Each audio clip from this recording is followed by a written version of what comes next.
ही सध्या थेट दृश्य आपण बघतोय। मुख्यमंत्री देवेंद्र फडणवीस हे वारीमध्ये सहभागी होत आहेत। तुकोबांच्या आणि ज्ञानोबांच्या पालखी सोहळ्यामध्ये फडणवीस सहभागी झालेले आहेत। ही तिथली थेट दृश्य आपण बघतोय। नुकतेच फडणवीस तिथे आलेत। असंख्य वारकऱ्यांची गर्दी आहे आणि त्यात मुख्यमंत्री फडणवीस देखील वारीत सहभागी झालेत।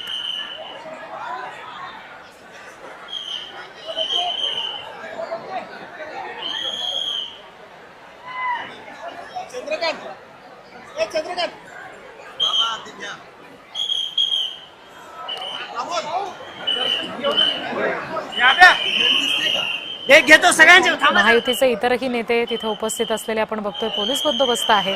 मुख्यमंत्री देवेंद्र फडणवीस हे आता वारीमध्ये सहभागी झालेले आहेत। जे पालखी सोहळे आहेत, तुकोबांची ज्ञानोबांची पालखी आहे जी मजल दर मजल करत हळूहळू पंढरपूरकडे रवाना होतीये।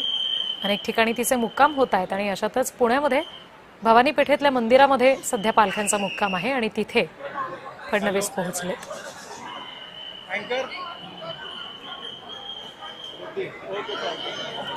प्रतिनिधी आदित्य पवार आपल्याशी जोडले गेलेत, आणखी तपशील देत आहेत। आदित्य, नक्कीच मुख्यमंत्री देवेंद्र फडणवीस हे पालखीचं दर्शन घेण्यासाठी आलेले आहेत। आज शेवटचा दिवस जेव्हा अधिवेशनाचा पूर्ण झाला त्यानंतर त्यांनी दोन्ही पालखीचं दर्शन घेण्याचं ठरवलेलं आहे। त्याचपूर्वी त्यांनी मिसिंग लिंक वरती देखील पाहणी केली।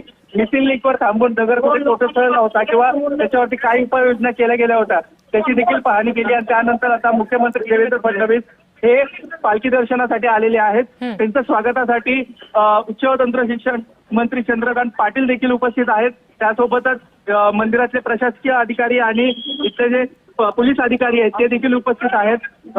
आज दोन्ही पालख्यांचं दर्शन घेतल्यानंतर ते पुन्हा आपल्या घरी नागपूरला रवाना होणार आहेत। पण त्यापूर्वी जर आपण पाहू शकतो की मुख्यमंत्र्यांना पाहण्यासाठी किंवा ते दर्शन घ्यायला येतात त्यासाठी भाविकांनी देखील मोठी गर्दी केलेली आहे। त्यांची एक दृश्य टिपण्यासाठी देखील त्यांनी मोबाईल फोन किंवा असतील किंवा कॅमेरा असतील ते वन केलेले होते। त्यासोबतच आपण पाहू शकतो की आजच्या ज्या अधिवेशन संपल्यानंतर सगळ्या पत्रकार परिषदेनंतर त्यांनी आता पालखी दर्शन घेतलेलं आहे आणि परत ते त्यांच्या घरी नागपूरला रवाना होणार आहेत। जी, धन्यवाद सगळ्या तपशिलांसाठी आदित्य।